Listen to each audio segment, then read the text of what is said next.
तो दोस्तों रिमझिम मक्खी आइसक्रीम की दुकान से उड़कर नाली पे बने पीले टापू पर जाकर बैठ जाती है और कहती है wow that's mango flavour ice cream. Javed Akhtar भी कुछ ऐसा ही कर रहे हैं तालिबान और आरएसएस को कंपेयर करके, जिस पर हंगामा चल रहा है भयंकर वाला। और जावेद अख्तर को माफ़ी मांगने के लिए भी कह दिया गया है। लेकिन क्या जावेद अख्तर गलत बोल रहे हैं? क्या आरएसएस तालिबान जैसी हरकतें करती है या नहीं? और अगर नहीं करती तो भारत में कौन सी ऐसी संस्था है जो तालिबान जैसी हरकतें करती है और मौका मिलते ही तालिबान का भारतीय प्रारूप बन सकती है? जावेद जी को ये बताने का हम प्रयास करेंगे इस वीडियो में। साथ ही आपको भी, तो बने रहिए हमारे साथ, देखते रहिए ज़्यादा खबर।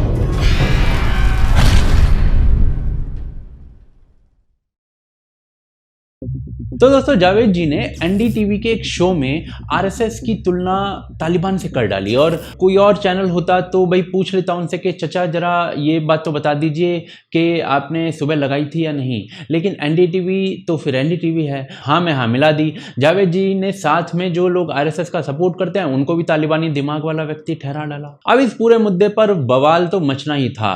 तो बीजेपी के एक लीडर सामने आया और शिवसेना वालों की तरह एक फालतू बयान दे डाला कि भाई जावेद चचा को उनकी कोई भी फिल्म आती है तो उसको हम रिलीज नहीं होने देंगे। इस बयान का मतलब है कि कानून का राज नहीं चलने देंगे एक तरीके से। दूसरी तरफ कुछ लोगों ने जावेद अख्तर के घर के बाहर शांतिपूर्वक प्रदर्शन भी किया, तो दैट वाज ओके। पर ये सब तो चलिए होना ही था, और होने को कौन रोक सकता है? कई लोगों को गांजा भी नहीं चढ़ता और कई लोगों को वही पानी का भी नशा हो जाता है। जावेद सर जो हैं वो मुझे लगता है कि इस दूसरी श्रेणी में आते हैं। और इस बात को समझने के लिए आपको आरएसएस और तालिबान में क्या चीज़ें मिलती हैं ये जानना पड़ेगा, और उसको जानने के लिए जानना पड़ेगा कि तालिबान साला आखिर करता क्या है। तो जी तालिबान के समलैंगिकता यानी कि होमोसेक्सुअलिटी पर क्या महान विचार हैं। अभी कुछ ही दिन हुए हैं तालिबान को काबुल पर कब्जा हुए और होमोसेक्सुअल्स की हत्याएं होने लग गई हैं। गे कम्युनिटी के ऐसे विचार प्रकाशित होने लगे हैं और ये सब शरिया कानून के अनुसार किया जा रहा है। लेकिन दूसरी तरफ आरएसएस के मोहन भागवत होमोसेक्सुअल्स को अपने ही समाज का अंग बताकर उनकी व्यवस्था सही से करने की बातें करते हैं। लेकिन वो है तो समाज के अंग। उनकी व्यवस्था करने का काम, ये फिर से मैं कहता हूँ, समाज ने करना चाहिए। और अपनी परंपरा में, अपने समाज में ये काम हुआ है। अब समय बदला है तो अलग प्रकार की व्यवस्था करनी। लेकिन भारत में एक संस्था है जिसके विचार तालिबान से मिलते हैं। उनकी वेबसाइट पर जाकर फतवा नंबर 371/B अगर पढ़ते हैं तो वो साफ साफ लिख रहे हैं कि भाई समलैंगिकता हराम है और इस गुनाह की वजह से हजरात लूत के राज्य को ऊपर वाले ने सजा दी थी। इसकी कोई फिक्स सजा नहीं है, लेकिन इमाम अबू हनीफा के अनुसार होमोसेक्सुअल्स को पहाड़ से धक्का देकर उनकी इह लीला को समाप्त कर देना चाहिए। हमारे देश में इस्लामिक सरकार नहीं है तो एक कानून लागू नहीं हो सकता। तो ऐसे आदमी को ऊपर वाले से माफ़ी मांगकर सही रास्ते पर आ जाना चाहिए। इस महान संस्था का नाम है दारुल उलूम देवबंद, अपने उत्तर प्रदेश में है। अब जावेद जी सोचिए इस्लामिक राष्ट्र होता तो ये लोग क्या करते। तालिबान कौन है आपको पता चल जाएगा इस बात से। इसके बाद अगला पॉइंट, महिलाओं का ड्रेस कोड। तालिबान महिलाओं को ऐसे तंबू में ढक कर रखता है, ये तो सबने देखा ही है। आंख भी नहीं खुली छोड़ सकती है महिलाएं, क्योंकि तालिबानी जो हैं वो शायद आंखें देखकर भी टाइट हो जाते हैं, ऐसा लगता है। लेकिन आरएसएस से निकले नरेंद्र मोदी महिलाओं की स्कर्ट पर उनके क्या बयान है वो जरा देखिए। एक जमाना था जबकि लोगों को अपनी बात, अपनी कला, अपने ज्ञान को दर्शाने के लिए इस प्रकार की चीजें एक माध्यम थी। अगर आप में से किसी को कोणार्क के सन टेम्पल जाने का अवसर मिला, 2000 साल पुरानी वहां पर मूर्तियां हैं, और आपको जानकर के हैरानी होगी कि आज जो मॉडर्न फैशनेबल गर्ल जो स्कर्ट पहनती है, हाथ में पर्स रखती है, कोणार्क के सन टेम्पल में 2000 साल पहले पत्थरों पर उस समय के कलाकारों ने इसकी मूर्तियां बनाई हुई है। मतलब कि ये चीजें उस समय कहीं न कहीं किसी रूप में मौजूद होगी। दूसरी तरफ देवबंद वालों का महिलाओं की ड्रेस कोड पर फतवा नंबर 445/375/B अगर आप देख सकते हैं तो जी महिलाओं को बुर्का पहनना बताया गया है, वो भी मोटे कपड़े वाला, बिल्कुल पतले कपड़े वाला नहीं, वो भी बिल्कुल खुला, जैसे तालिबान वाले पहना रहे हैं वैसा। हाँ, रंग चुनने की आज़ादी दे दी गई है।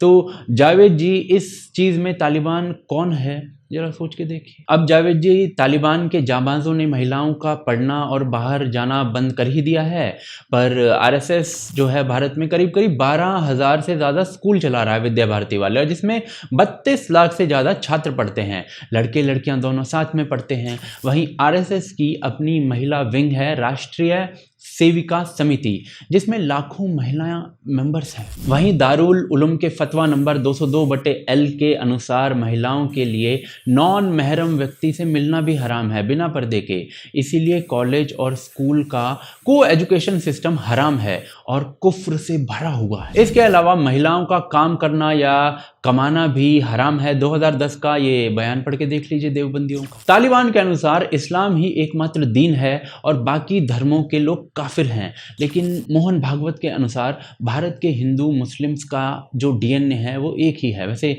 विज्ञान के हिसाब से देखा जाए तो ये बात सही है, लेकिन अगर देवबंद का फतवा नंबर 393/393M अगर हम देखते हैं तो साफ साफ लिखा हुआ है कि जो दीन को नहीं मान रहा, मृत्यु के बाद उसकी जगह नर्क है। उसके बाद साफ साफ लिखा है कि जो अपने हिंदू धर्म को अच्छा मान रहे हैं वो एक झूठे विश्वास में जी रहे हैं। इन्हें सच्चे दीन को मान लेना चाहिए, नहीं तो आखिरियत में अकाउंटेबिलिटी से नहीं बच पाएंगे। तो जावेद जी, आरएसएस तो उल्टा ही दिख रही है आपके बयान के अनुसार अगर हम कंपेयर करें तालिबान के। और हाँ, अगर आप कहते हो कि आरएसएस भारत के सभी लोगों को हिंदू कहती है इसलिए वो कट्टर है, तो उसका मतलब भी देख लीजिए, उनके इस बयान से निकालिए उसका मतलब। देश काल परिस्थिति अनुरूप आचरण का जो अपने जीवन में आचरण करके पुरस्कार करता है, ऐसा कोई भी हो, किसी भी भाषा का बोलने वाला हो, किसी भी प्रांत का रहने वाला हो, किसी भी उपासना पद्धति में पूजा करने वाला हो या किसी की पूजा न करने वाला हो, वह भारत माता का पुत्र हिंदू है। और इस अर्थ में हमारा 130 करोड़ लोगों का पूरा समाज, यानी आप इस्लाम को मान सकते हो पर आप भारत की बाउंड्री में रहते हो तो आप हिंदू हो। ये परिभाषा पुराणों में लिखी है। उस समय तो इस्लाम का आविष्कार भी नहीं हुआ था और यही बात अरब देश भी मानते हैं। तो अब इसकी वजह से आप तालिबान से जोड़ो तो सर आपको सर की मालिश करवानी चाहिए सांडे के तेल से। लेकिन जावेद जी, दूसरी तरफ दारुल उलूम देवबंद हर चीज़ में तालिबान से मिलता जुलता है, ये मैंने दिखाया है आपको। जी नहीं, ये बात भी बिल्कुल गलत है। तालिबान असलियत में दारुल उलूम देवबंद से मिलता है, ये बात कहना सही है, क्योंकि तालिबान खुद एक देवबंदी इस्लामिक सोच का संगठन है। तालिबान के स्पोक्स पर्सन ये बात खुद कहते हैं और साथ में ये बात भी कहते हैं कि हर एक अफगानी देवबंदी स्कूल ऑफ थॉट का है। तालिबान का फाउंडर खुद दारुल उलूम हक्कानी का पढ़ा हुआ है, जो कि दारुल उलूम देवबंद का ही एक ब्रांच है।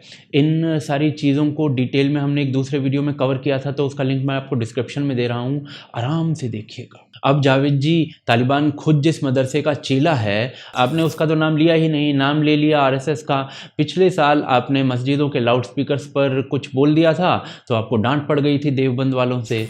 उस डांट के बाद भी आपसे रिप्लाई नहीं बना था उनका, जबकि तालिबान तो इन देवबंदी मदरसों वालों का चेला है, लेकिन आपके लिए तो आरएसएस तालिबान है। जहां तक आरएसएस का सवाल है, उसे एक हिंदू संगठन कहा जा सकता है जिसमें वो गौरव भी अनुभव करते हैं और कुछ चीज़ों में वो कट्टर भी प्रतीत होते हैं, पर बहुत सी आवश्यक चीज़ों में वो लचीले प्रतीत होते हैं। मैं खुद कई चीज़ों में उनसे डिफर करता हूं, पर जावेद जी, आपने भगवान को खुद को गाली देने वाली व्यक्ति को बिल्ला नंबर 786 पहनकर गोली से बचते दिखाया है आरएसएस के रहते हुए। इसका उल्टा जरा अफगानिस्तान में ज़रा करके दिखाइए। बाकी सर, ईश्वर से प्रार्थना है कि आपको मति दे। साथ में सामने जो लोग इस वीडियो को देख रहे हैं उनसे कहूँगा कि भाई हमें सपोर्ट दीजिए। सपोर्ट देने के लिए लिए आप हमें patreon.com और ज्वाइन बटन के थ्रू सपोर्ट कर सकते हैं।